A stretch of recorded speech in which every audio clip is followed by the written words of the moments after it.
Hey, well, I've enjoyed the work very, very much so far, and it's good to see you all. I hope you've had a good week. I like how you've taken charge of the last three discussions where I haven't really, I've read everything. And when you do teach a technology class, remember this, you need to read everything, even though you may not respond to more than 10%. The reason why you do that is if you look back at Maslow's hierarchy of needs, you need to make sure that things are being said that make people feel safe. And there's no language and no hostile communication. So when you teach technology, especially today and as we go forward, you have to really pay attention. Teach with technology, I should say.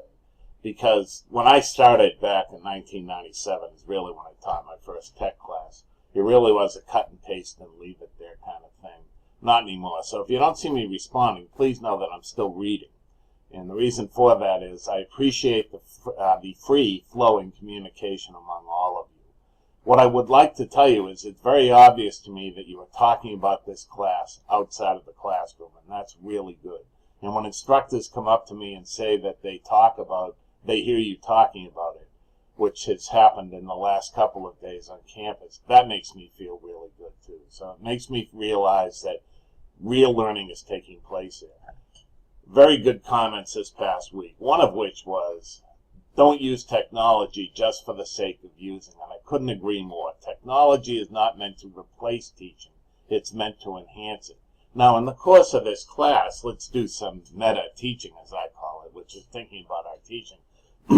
If you were just taking this class only this semester, this quarter, I have semesters on the brain, but this quarter, you probably heard we're going to convert to semesters in 2018, which means we're doing all of that now.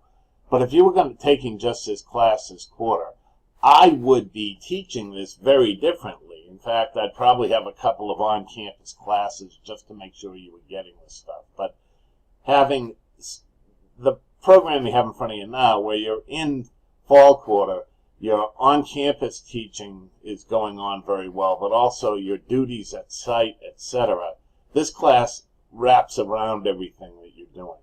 And the comment of don't use technology for the sake of using it is relevant today because it's important to understand everything you do at your site going forward has to have a clearly defined and measurable objective.